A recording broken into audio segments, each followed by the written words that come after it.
The air in Detroit tonight is thick with fear. It hangs heavy, a cold fog rolling in off the river, seeping into every home and every heart. This is a city that has known hardship. It has seen its fortunes rise and fall like the pistons in the engines it creates. But tonight feels different. Tonight feels like a precipice. The news came down like a hammer blow, swift and brutal. The demand itself was classic Trump.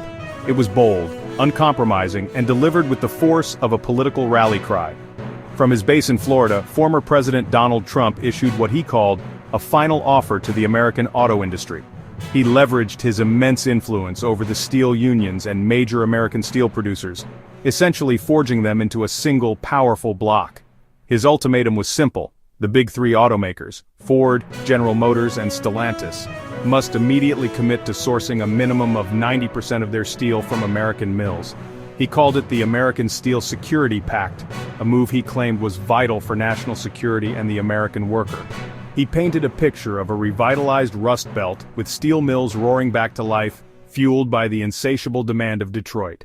In this high-stakes drama, a new and formidable figure has emerged: Michael Carney. Carney is not a household name. He is not a politician or a CEO. He is the lead negotiator for the Automotive Manufacturing Alliance. The meeting was supposed to be a formality, a chance to begin the process of capitulation. After listening silently to the terms being read aloud, Carney looked directly into the camera and gave a one-word answer: no. Carney's refusal was a stunning act of defiance. He effectively slammed the door on any further talks. By refusing to engage, Carney took a massive gamble. He called Trump's bluff, and in doing so, he pushed the button that shut down Detroit. The silence came first. It was an unnatural quiet that fell over the sprawling factory complexes just hours after Carney's declaration. At the Ford Rouge Electric Vehicle Center, the massive assembly line, a place of constant motion and noise, slowed to a stop. Workers, confused and anxious, were told to power down their stations and gather their personal belongings. GM's Factory Zero and the Jefferson North Assembly Plant soon followed, their vast parking lots emptying out into the pre-dawn darkness. Without steel, you cannot build a car frame. Without a frame, you cannot build a car. The just-in-time delivery system, a model of efficiency that keeps factories lean, became the industry's Achilles heel. It was like someone just pulled the plug, says David Chen, a 42-year-old robotics technician at a GM facility. 1 minute, we're running at full capacity, building the future. The next, the line manager comes around, face as white as a ghost, and tells us to power everything down. Maria Flores, a third-generation line worker at a Stellantis plant, her hands still smudged with grease, spoke with a tremor in her voice. My grandfather worked here. My father worked here. We survived the 70s, the 80s, the bankruptcy in '09. But this is politics. The union halls, usually bustling with activity, are now somber crisis centers. Trump cornered us. He wrapped this whole thing in the flag, making it impossible to oppose without looking like you're against American jobs. The mood inside the Coleman A. Young Municipal Center is one of controlled panic. Let me be clear. The actions taken by former President Trump and the subsequent breakdown in negotiations are a direct and catastrophic assault on the people of Detroit. Behind the scenes, city officials are scrambling, running models that paint a bleak picture.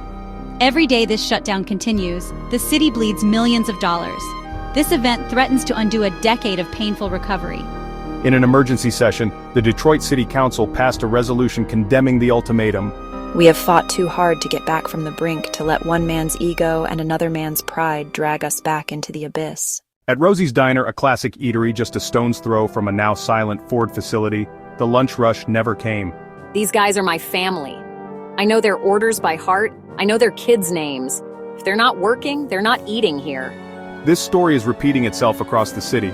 The coffee shops that fuel the morning shift, the bars where workers unwind after a long day. Usually by noon, I've done 10-15 heads. This is worse than the pandemic. At least then, there was some government help. Jamal Williams, who opened a craft brewery in Corktown 3 years ago, saw his dream flourish as the city rebounded. We're part of the new Detroit. We believed in the comeback. But our success is tied to the city's success. This isn't just about steel, it's about confidence. As dawn broke over Detroit this morning, it revealed a city transformed. The familiar rhythms of a weekday were gone. The morning commute, usually a snarl of headlights on I-75 and the Lodge Freeway, was eerily light. The national media descended on the city in force, their satellite trucks lining the streets near the silent factories. Detroit had once again become the poster child for American industrial anxiety. Detroit now stands at a terrifying crossroads, its future hanging in the balance of a political standoff. There are only a few paths forward, and none of them are easy. The city has become the battlefield for a war over the soul of American industry. Detroit's engine has been silenced, and there is no guarantee that anyone has the key to start it again.